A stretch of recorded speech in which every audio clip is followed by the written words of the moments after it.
மனுஷனாயும் அல்ல, மனுஷன் மூலமாயும் அல்ல, கிறிஸ்துவை மரித்தோரிலிருந்து எழுப்பினவருடைய செயலின்படி தேவ ஊழியக்காரனாக்கப்பட்டிருக்கிற நான் உங்களுக்கு கிருபையும் சமாதானமும் உண்டாவதாக என்று சொல்லி நான் வாழ்த்துகிறேன். நாம் யோபு புஸ்தகத்தில் 19ஆம் அதிகாரத்தில் 25வது வசனத்தை நாம் வாசிப்போம். யோபு 19:25. என் மீட்பர் உயிரோடு இருக்கிறார் என்றும் அவர் கடைசி நாளில் பூமியின் மேல் நிற்பார் என்றும் நான் நன்கு அறிந்திருக்கிறேன். என் உணர்வோடு இருக்கிறேன். அல்லேலூயா.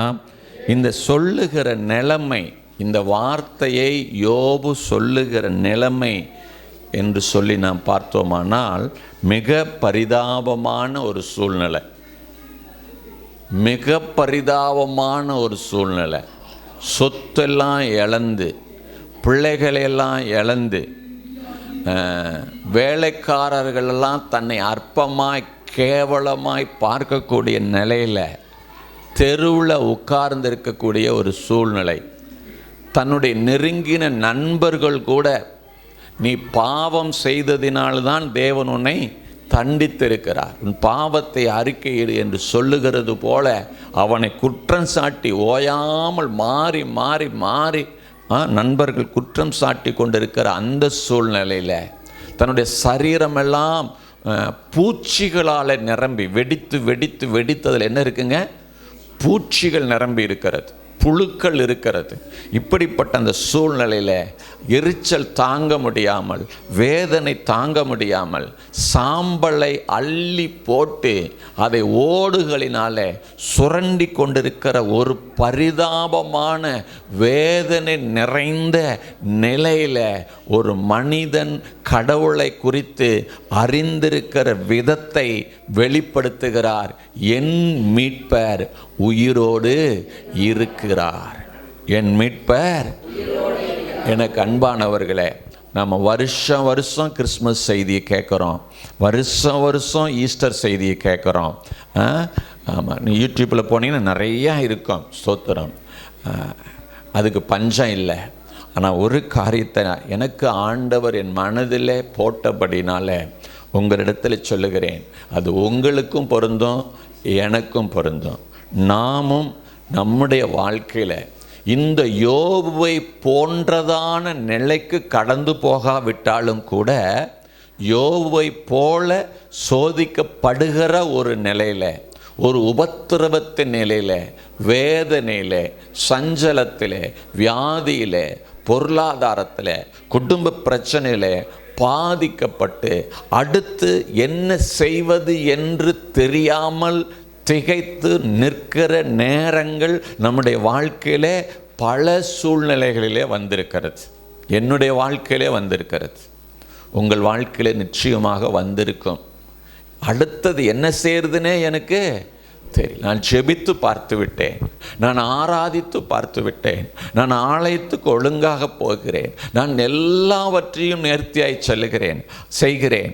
ஆனால் என்னுடைய வாழ்க்கையில் ஏன் இத்தனை பாடுகள், ஏன் இத்தனை அவமானங்கள், ஏன் இத்தனை நெருக்கங்கள், ஏன் இத்தனை பிரச்சனைகள் என்று சொல்லி நாம் கேள்வி கேட்பதற்கு நமக்கு எந்த விதத்திலும் உரிமை கிடையாது. ஆனால் நம்முடைய மனசு கேட்கிறது, ஏன் எனக்கு இந்த பாடு? அதற்கு பதிலாக யோபுவின் வாழ்க்கையிலிருந்து நாம் கற்றுக்கொள்ள வேண்டிய ஒரு விஷயம், என் மீட்பர். எப்படி சொல்லணும்? அறிஞ்சு சொல்லணும். நான் அறிந்திருக்கிறேன் என்கிறார். என்ன சொல்கிறாருங்க? நான் அறிந்திருக்கிறேன், என் மீட்பர் உயிரோடு இருக்கிறார்.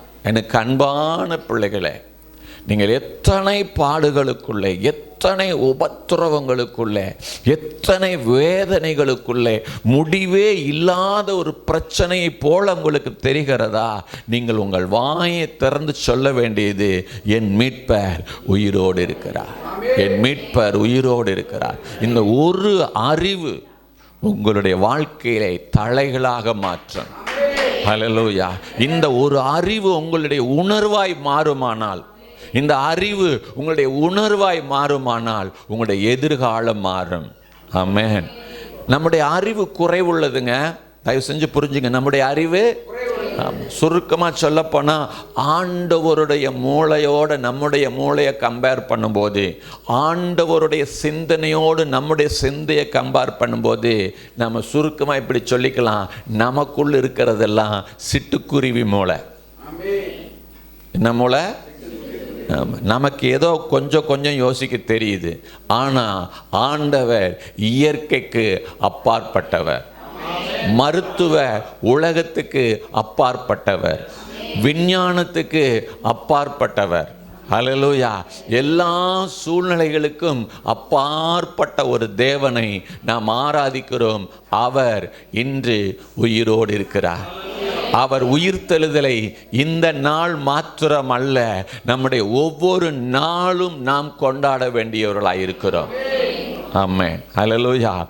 ஆனால் பிசாசுடைய தந்திரம் என்னன்னா, சூழ்நிலைகளை காரணம் காட்டி, நம்முடைய வேதனைகளை காரணம் காட்டி, அதை ஒரு படமாக முன்னாலே கொண்டு வந்து நிறுத்தி, நம்முடைய துக்கத்துக்குள்ளே ஆழ்த்தி, பயத்துக்குள்ளே அல்லது கவலைக்குள்ளே கொண்டு போய், இதெல்லாம் என் வாழ்க்கையில் மாறவே என்ன பண்ணினாலும் மாறாது, என்ன செஞ்சாலும் மாறாது அப்படின்னு சொல்லி நம்மை அறியாமையே நம்முடைய வாய் என்ன பண்ணிடுது? அறிக்கை செஞ்சிடுது. ஆமாவா இல்லையா?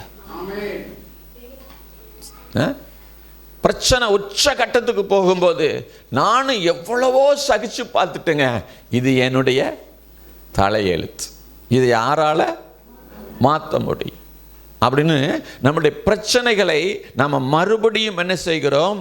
எண்ணெய் ஊற்றி அந்த திரியை தீண்டி விடுகிறது போல நம்ம பேசி விடுகிறோம். இல்லைங்க, எல்லாத்துக்கும் முடிவு உண்டு என்று ஆண்டவர் சொல்லுகிறார். எல்லாத்துக்குமே முடிவு உண்டு. நீங்கள் சந்தித்து கொண்டிருக்கிற, சந்திக்க போகிற, சந்தித்திருக்கிற எல்லா பிரச்சனைகளுக்கும் நிச்சயமாகவே முடிவு உண்டு. உன் நம்பிக்கை வீண் போகாது. நம்பிக்கை ஒரு நாள் வீண் போகாது. இன்னைக்கு ஒருவேளை நீ தோல்வியில் நிற்கிற மாதிரி இருக்கலாம், இன்னைக்கு ஒருவேளை ஒரு விளிம்பில் நிற்கலாம், அடுத்த அடி எடுத்து வைத்தால் அதால பாதாளம் தாங்க, நான் போக முடியாத நிலைமையில தடுத்து நிறுத்தப்பட்டிருக்கிறேன், என்ன செய்வதென்று எனக்கு தெரியவில்லை. வாழ்க்கையை உயிருள்ள அந்த தேவனிடத்தில் ஒப்பு கொடுத்து விட்டு கைகளை உயர்த்தி, ஆண்டவரே நீர் உயிரோடு இருக்கிறீர் என்று சொல்லுங்கள், நீர் உயிரோடு இருக்கிறீர் என்று சொல்லுங்கள். ஹல்லேலூயா. சாத்தானுடைய வேலை என்ன தெரியுங்களா? இதை பெருசாக ஃபோக்கஸ் பண்ணி, ஏசப்பா உயிரோடு இருக்கிறாரு அப்படிங்கிறத நம்ம சொல்ல வைக்கிறத தடை செய்வது அவனுடைய வேலை. நம்ம வேதத்தில் இருந்து பார்ப்போம். நீங்கள் யாராவது இயேசுவோடு கைகோர்த்து நடந்திருக்கீங்களா? இங்கே இருக்கிறவங்க யாராவது இயேசு கிறிஸ்துவோடு கைகோர்த்து நடந்திருக்கீங்களா? இல்லை. ஏசப்பாவோட உட்கார்ந்து சாப்பிட்ருக்கீங்களா? சொல்லுங்களேன் கொஞ்சம். இல்லை. ஏசப்பாவோட சேர்ந்து அவர் செஞ்ச அற்புதங்களை பார்த்து கைத்தட்டி இருக்கீங்களா? இல்லை. அவர் போதிக்கும் போது உட்கார்ந்து ஆமாம் ஆமாம் அப்படின்னு அந்த போதனை இப்போ என் பிரசங்கத்தை கேட்குற மாதிரி அப்படியாவது பிரசங்கத்தை கேட்டிருக்கீங்களா? இல்லை. இயேசு கிறிஸ்துவோடு படுத்து தூங்கி இருக்கீங்களா? இல்லை. இந்த மாதிரி எந்த காரியத்தையும் நாம் செய்யலை. ஆனால் ஆண்டவர் இந்த பூமியில் வாழ்ந்தார் என்பதற்கு நிறைய ஆதாரம் நம்மகிட்ட இருக்கு. நம்முடைய கேலண்டர். நீ கிறிஸ்துவமே எனக்கு வேண்டாம், இயேசுவே எனக்கு வேண்டாம், இயேசெல்லாம் எனக்கு ஒத்து வராது அப்படின்னு சொல்கிறவங்க அவங்க வீட்டில் இருக்கிற கேலண்டரை தூக்கி போட முடியாது. உங்கள் செல்ஃபோனில் அந்த டேட்டை ஃபிக்ஸ் பண்ணால் தான் அந்த செல்ஃபோன் ஒர்க் பண்ணும். ஹல்லேலூயா. நீங்கள் ஒரு வீடு வாங்குறீங்க, அது பத்திரம் பண்ணுறீங்கன்னா இந்த கிபிங்கிற அந்த டேட்டை நீங்கள் பதிவு பண்ணலைன்னா அந்த பத்திரம் செல்லாது. உலகத்தில் எந்த நாட்டுக்கு போனாலும் இந்த தேதியை பயன்படுத்தாம நீங்க வாழ முடியாது. அல்லேலூயா. ஆமா, எதையும் செய்ய முடியாது. அப்ப சரித்திரமே சொல்லுகிறது, இந்த உலகத்துக்கு இயேசு, ஒரு கூட்டம் சொல்லுது இயேசு எங்களுக்கு வேண்டவே வேண்டாம், அது வெளிநாட்டு தெய்வம் என்று சொல்லி அதை எதிர்க்கிறார்கள், புரியாமல் செய்து கொண்டிருக்கிறார்கள். அவர் வெளிநாட்டு தெய்வம் அல்ல, உங்க எல்லாருக்கும் அவர் பிறந்தார். அல்லேலூயா. ஆமா, வெள்ளைக்காரன் வர்றதுக்கு முன்னாலேயே இயேசு கிறிஸ்துவோடு வாழ்ந்த தோமா என்று 12 சீசர்களில் ஒருவராகிய தோமா இந்த சுவிசேஷத்தை இந்தியாவுக்கு கொண்டு வந்தார். அல்லேலூயா. அதனால் இது வெள்ளைக்கார சாமி அல்ல, வெள்ளைக்காரர்களுக்கே சீஷர்கள் தான் இயேசுவை அறிவித்தார்கள். அல்லேலூயா. அவர்களுக்கு கொஞ்சம் அறிவு இருந்துச்சு, அவங்க பிடிச்சிக்கிட்டாங்க. நம்ம குடுமி வச்சுருந்தோம், அதனால் நமக்கு பிடிச்சிக்கிறதுக்கு ரொம்ப லேட் ஆச்சு, அவ்வளோதான். நம்ம சோத்துறோம். இப்போ குடுமி எடுத்ததுக்கு பிற்பாடும் கூட நம்மளால் என்ன பண்ண முடியல, இந்த இயேசுவை ஏற்றுக்க முடியல. வெள்ளைக்காரனுடைய கோட்டு, சூட்டு, ஷூவு, செல்போனு, டிவி, இது எல்லாம் அவன் கண்டுபிடிச்சதெல்லாம் பயன்படுத்த தெரியுது. ஆனால் இயேசு எனக்கு வேண்டாம். சரி, இருக்கட்டும். ஆமாம், இயேசு உயிரோட இருக்கிறார். இப்போ நாம் இயேசு கிறிஸ்துவோட நெருங்கி பழகலை. நீங்கள் லூக்கா எழுதின சுவிசேஷ புஸ்தகம் 24ஆம் அதிகாரத்துக்கு வாங்கலை.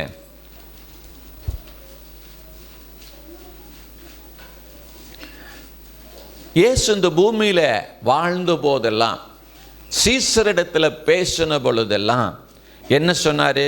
நான் சிலுவையில் அடிக்கப்படுவேன், என்னை கொலை செய்வார்கள், நான் மரிப்பேன், என்னை அடக்கம் பண்ணுவார்கள், ஆனால் நான் 3ஆம் நாளில் உயிரோடு எழுவேன் என்று பல முறை தன்னோடு சாப்பிட்ட, தான் செய்த அற்புதங்களை கவனித்த, தன்னோடு வாழ்ந்த, தன்னை தன்னுடைய வீடுகளில் ஏற்றுக்கொண்ட அத்தனை பேருக்கும் அவர் சொல்லி இருக்கிறார். அவர் உயிரோடு இருக்கும்போதே என்னை பிடித்து கொண்டு போவார்கள், என்னை அடிப்பார்கள், என்னை சித்திரவதை செய்வார்கள், என்னை கொலை செய்வார்கள், ஆனால் நான் 3ஆம் நாளில் உயிர்த்தெழுவேன் என்கிற செய்தியை சீசர்களுக்கு பல முறை ஆண்டவர் சொல்லி இருக்கிறார். அல்லேலூயா.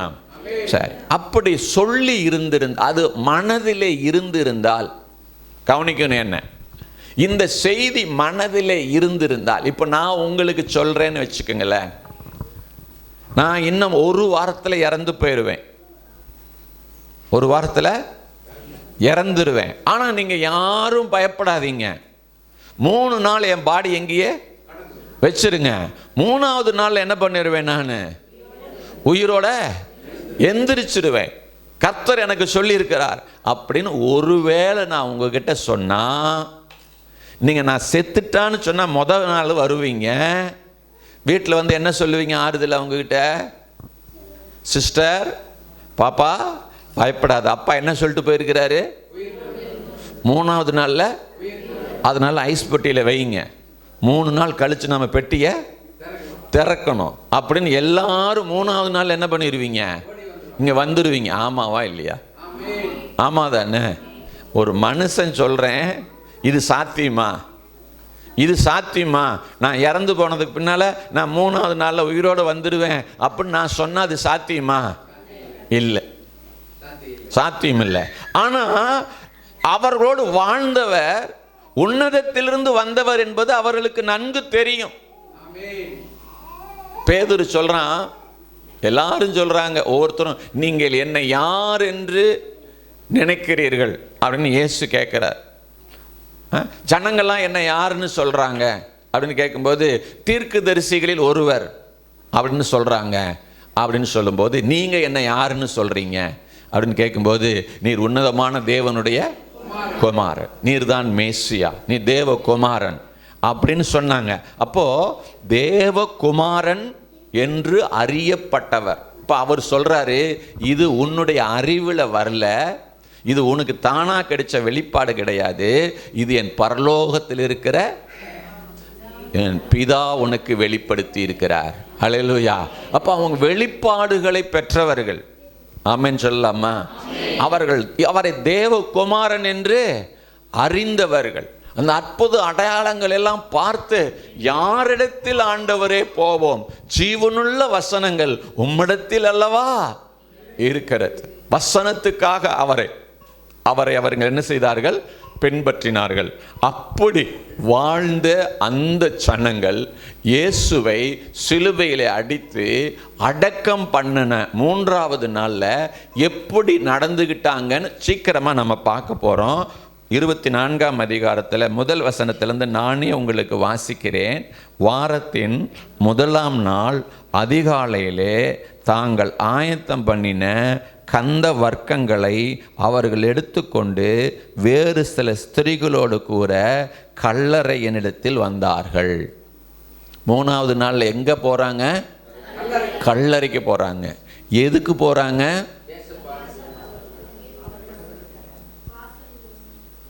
அவரை பதப்படுத்துறதுக்கு போகிறாங்க. 3வது நாள் அவர் உயிரோடு எந்திரிப்பேன்னு சொல்லி இருக்கிறாரு. அந்த வார்த்தை அவங்க மைண்டில் இல்லை. இப்போ 3வது நாள் இயேசு கிறிஸ்துவின் சரீரத்தை நம்ம என்ன பண்ணணும்? பதப்படுத்தாமல் உள்ள வச்சுட்டோம். இப்போ நம்ம என்ன பண்ணி வைக்கணும்? அதை சுகந்த வர்க்கமிட வேண்டும் என்று சொல்லி அந்த வாசனை திரவியங்களை எடுத்துக்கொண்டு அவரை பதப்படுத்துவதற்காக செல்லுகிறார்கள். அப்பொழுது அவர்கள் கேட்ட சத்தியம், அந்த கேட்ட உண்மை, இயேசு சொன்ன வார்த்தை அவர்களுடைய மைண்டில் இல்லை. அல்லேலூயா. இப்போ இயேசுவுக்கு தான் செய்ய போகிறாங்க. கவனிங்க, இயேசுவுக்கு தான் என்ன செய்ய போகிறாங்க? பதப்படுத்த போகிறாங்க. நல்லதா கெட்டதா? கெட்டதா? அன்புல செய்கிறாங்க, தைரியத்தில் செய்கிறாங்க. ஆனால் அறிவில்லை, உணர்வில்லை. என்ன உணர்வில்லை? அவர் 3வது நாளில் உயிரோடு எந்திரிப்பேன்னு சொன்னாரே. அப்போ உயிரோடு எந்திரிக்கிறவருக்கு நாம எதுக்கு சுகந்த வர்க்கமிடணும்? அப்போ உயிரோடு இருக்கிறாரான்னு தானே நாம் போய் பார்க்கணும். அப்படின்னு போக வேண்டியவங்க வேற காரியத்தை செய்கிறாங்க. எனக்கு அன்பானவர்களே, நீங்கள் பிரச்சனைகளால் போராட்டங்களால் நெருக்கப்படும் போது இயேசு உயிரோடு இருக்கிறார் என்பதை சொல்ல வைப்பதற்கு சத்துரு உங்களுடைய சிந்தனையை கெடுத்து விடுகிறான். ஆமாவா இல்லையா? அதுக்கு பதிலாக நீங்கள் என்ன செய்ய ஆரம்பிக்கிறீங்க? புலம்புறீங்க, பாட்டு பாடுறீங்க, சர்ச்சுக்கு வர்றீங்க, ஆராதிக்கிறீங்க, திருவிருந்து எடுக்கிறீங்க, எல்லாமே செய்கிறீங்க. ஆனால் பிரச்சனை உச்சகட்டத்துக்கு போகும்போது என்ன சொல்கிறீங்க? செத்து போயிட்டா பரவாயில்ல, நான் ஏன் உயிரோட இருக்கு, எனக்கு ஏன் இந்த கஷ்டம், எனக்கு ஏன் இந்த பாடு, எனக்கு ஏன் இந்த நெருக்கம்? கேள்வி கேட்குறோம். சிலர் சொல்கிறாங்க, இப்படிதான் என்ன ஆண்டவர் இந்த பாதையில் பண்ணுறது போகிற நம்ம அக்கிரமம், பண்ணுறது போகிற நம்ம அநியாயம். ஆனால் என்ன பண்ணுறது? ஆண்டவர் நடத்துகிறாராம். இது தேவ தூஷணம். நான் செஞ்சேன், நான் அனுபவிக்கிறேன். அப்படி சொல்லி பழகுங்க. நான் செஞ்சேன், நான் அனுபவிக்கிறேன். பெரிய அப்படியே என்னமோ பரலோகத்திலிருந்து நேராக பொத்துன்னு உளுந்து அப்படியே தேவ வெளிப்பாடு இருக்கிற மாதிரி என்னங்க பண்ணுறது? கர்த்தர் இந்த பாதையில் என்ன நடத்துகிறார். கொஞ்சம் யோசிச்சு இந்த மாதிரி வார்த்தையெல்லாம் என்ன பண்ணுங்க, ஆமாம், தயவு செஞ்சு புரிஞ்சுக்குங்க. ஹல்லேலூயா, ஹல்லேலூயா. அப்போ நேரத்தில் நீங்கள் சொல்ல வேண்டிய வார்த்தை என்னென்னா, என் மீட்பர், நான் தப்பு செஞ்சுருக்கலாம், என்னுடைய தவறுனால இந்த சூழ்நிலை வந்திருக்கலாம், ஆனால் என்னை தூக்கி எடுக்கிறதுக்கு, என்னை மன்னிக்கிறதுக்கு, என் பாவங்களை மறக்கிறதுக்கு, என்னை அணைக்கிறதுக்கு, ஆறுதல் படுத்துறதுக்கு, தைரியப்படுத்துறதுக்கு, திரும்பவும் தூக்கி நிறுத்தி ஓடுறான்னு சொல்லி என்னை ஓட வைக்கிறதுக்கு, என்னை ஜெயிக்க வைக்கிறதுக்கு என் மீட்பர் உயிரோடு இருக்கிறார்னு சொன்னீங்கன்னா ஜெயிப்பீங்க. ஹல்லேலூயா. இதை தவிர வேற தாரக மந்திரம் எதுவுமே இல்லை. என் மீட்பர் உயிரோடு இருக்கிறார். சரி, இப்போ பாருங்களேன், 2வது வசனம், சீக்கிரம் கொஞ்சம் வேகமாக போடலாம். கல்லறையை அடைத்திருந்த கல் புரட்டி தள்ளப்பட்டிருக்கிறதை கண்டு உள்ளே பிரவேசித்து கர்த்தராகிய இயேசுவின் சரீரத்தை காணாமல் அதை குறித்து மிகுந்த கலக்கம் அடைந்திருக்கையில். நல்லா கவனிங்களேன். இப்போ கொண்டு போனது கூட ஏதோ வாஸ்தவமான செயல்னு கூட ஒத்துக்கலாம். ஆனால் அங்கே உள்ள போன பக்கத்தில் போன உடனே கல்லறையினுடைய வாசல் திறந்து இருக்குது. உள்ள இயேசு கிறிஸ்துவின் சரீரத்தை காணா. அப்பவாவது மைண்ட்ல என்ன வந்திருக்கணும்? ஐயோ, சொன்னாரே உயிரோடு வருவேன்னு. ஒருவேளை கல்லறை திறந்து இருக்குதே, இயேசுவின் சரீரத்தை காணாம இயேசு உயிரோடு எழுந்திருப்பாரோ? அந்த எண்ணம் அவங்களுக்குள்ள என்ன செய்யலைங்க? துளியும் வரலை. சத்துரு அவருடைய கண்களை குருடாக்கி வைத்திருந்தான். அங்க இருக்கிற அந்த பயத்தின் சூழ்நிலைகள் அவர்களை அப்படி மனதை இறுக கட்டி வைத்திருந்தது. உங்களுடைய வாழ்க்கையிலும் கூட சில நேரங்களில் இந்த மாதிரி சூழ்நிலைகள் வரலாம். ஆனால் நீங்கள் எந்த அடையாளத்தையும் பார்க்காவிட்டாலும் நீங்கள் விசுவாசிக்க வேண்டும், என் மீட்பர் உயிரோடு இருக்கிறார். ஏன்னா இயேசு சொல்லிட்டு போயிருக்கிறார். தோமாவை பார்த்து சொன்னார். தோமா சொன்னா, நீங்க யாரு சொன்னாலும் நான் நம்ப மாட்டேன். நான் அவருடைய கையில் என்ன பண்ணுவேன்? அந்த ஓட்டையில நான் கையை விட்டு பார்ப்பேன். அவங்க ஈட்டியில குத்துனாங்களே, அந்த விழாவில் நான் என்ன செய்வேன்? ஆமாம், அந்த கையில் ஆணி அடித்ததும் காலில் ஆணி அடித்ததும் விழாவில் ஈட்டியில் குத்துனதையும் நான் பார்த்தா தான் நம்புவேன் அப்படின்னு ஸ்தேவான் தோமா சொன்னார். அப்போ இயேசு ஒரு நாள் தரிசனமாகி தோமாவை கூப்பிட்டு, வா தோமா, என் கையை பார், என் விழாவை பார், வந்து கையை போடு அப்படிங்கிற. உடனே அவன் என்ன சொல்கிறான்? ஆண்டவரே, அல்லேலூயா.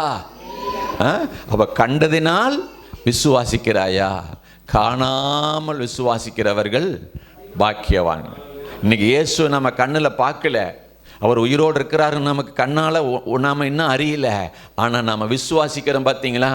நாம் பார்த்தவர்களை காட்டிலும் நாம் பாக்கியவான்கள். சீஷர்களை காட்டிலும் நாம பாக்கியவான்கள். அவர்களாம் கண்ணால கண்டார்கள், நாம கண்ணுல காணல, நம்புறோம். நாம தான் அவர்களை விட பாக்கியவான்கள்.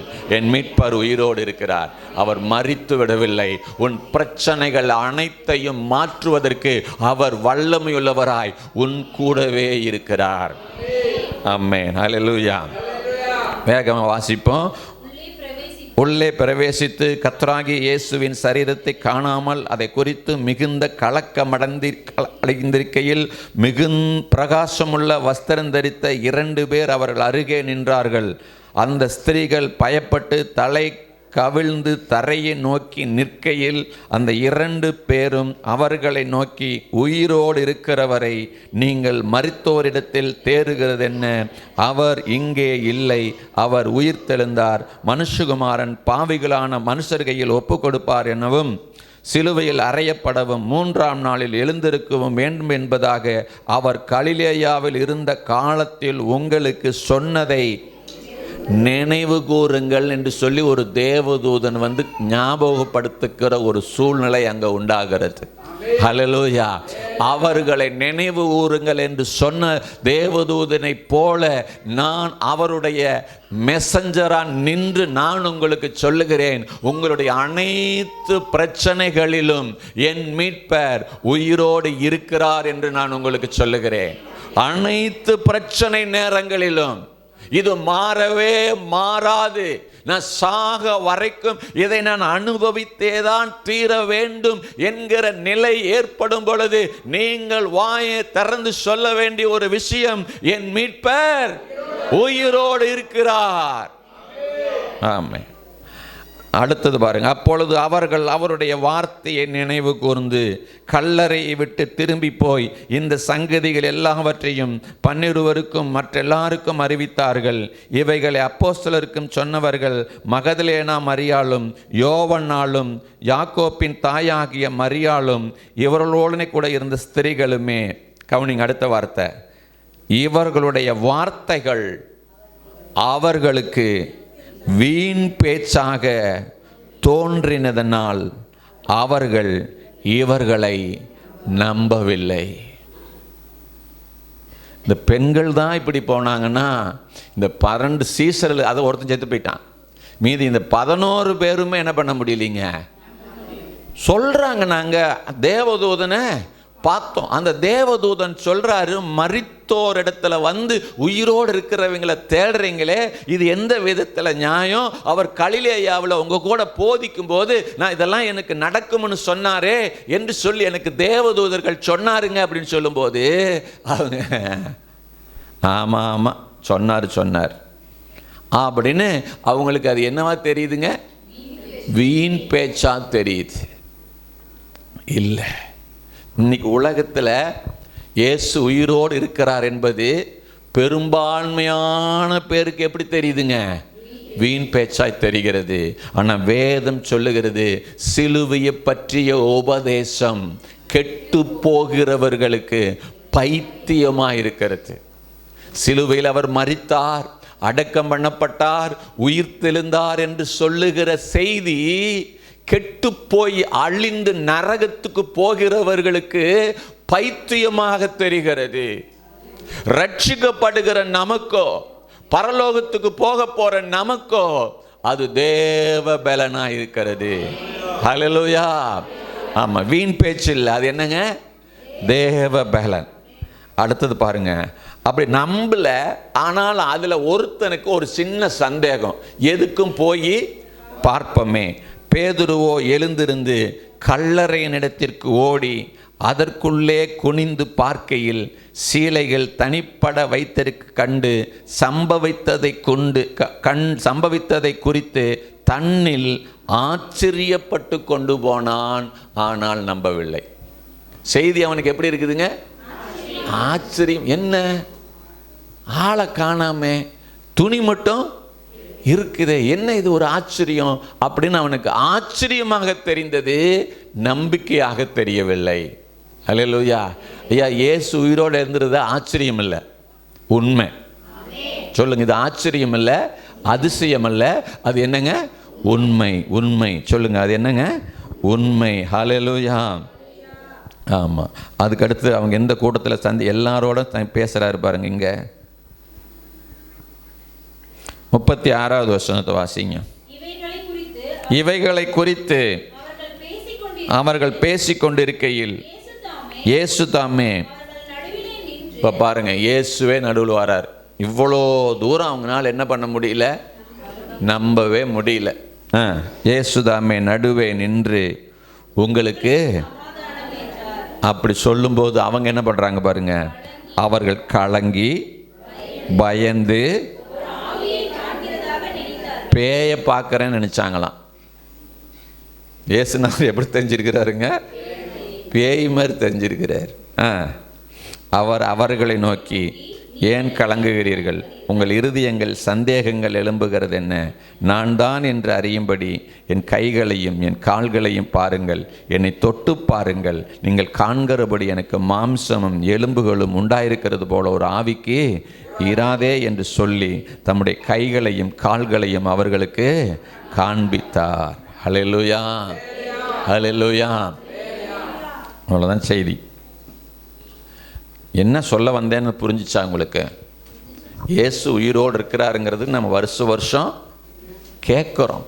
ஆனால் குடும்பத்துக்குள்ளே போன உடனே நமக்கு வருகிற பிரச்சனைகள், நாம் சந்திக்கிற போராட்டங்கள் எதை மறக்க செய்து? இயேசு ஒருத்தர் இருக்கிறாருங்கிறத மறக்க செய்யல, இயேசு உயிரோடு இருக்கிறாருங்கிறத சொல்ல மறக்க வச்சிருது, புலம்ப வச்சிருது, கண்ணீர் விட வச்சிருது, கதற வச்சிருது. ஹல்லேலூயா. இதையெல்லாம் செய்கிறதுக்கு பதிலாக நீங்கள் சொல்ல வேண்டிய வார்த்தை, நான் ஆராதிக்கிற தேவன் உயிரோடு இருக்கிறார், அவர் சர்வ வல்லவர், அவர் மரணத்தை ஜெயித்தவர், என் பிரச்சனையை ஜெயிக்கிறதுக்கு ரொம்ப லேசான காரியம். ஹல்லேலூயா. அவர் எங்கே இருக்கிறார் இப்போ சொல்லுங்க? நமக்குள்ள இருக்கிறார். யாரு? மரணத்தை ஜெயித்தவர் எனக்குள்ள இருக்கிறார். அப்போ நானும் ஜெயிப்பேன். அல்லேலூயா. இந்த பூமியில எந்த பிரச்சனை வந்தாலும் ஒரு மரணத்தையே ஜெயித்தவர் எனக்குள் இருக்கும்போது நான் வியாதியை ஜெயிக்க முடியாதா? நான் பலவீனத்தை ஜெயிக்க முடியாதா? நான் பொருளாதாரத்தில் ஜெயிச்சு வர முடியாதா?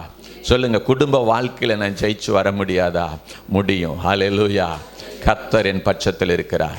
கர்த்தர் எனக்குள் இருக்கிறார். ஹல்லேலூயா.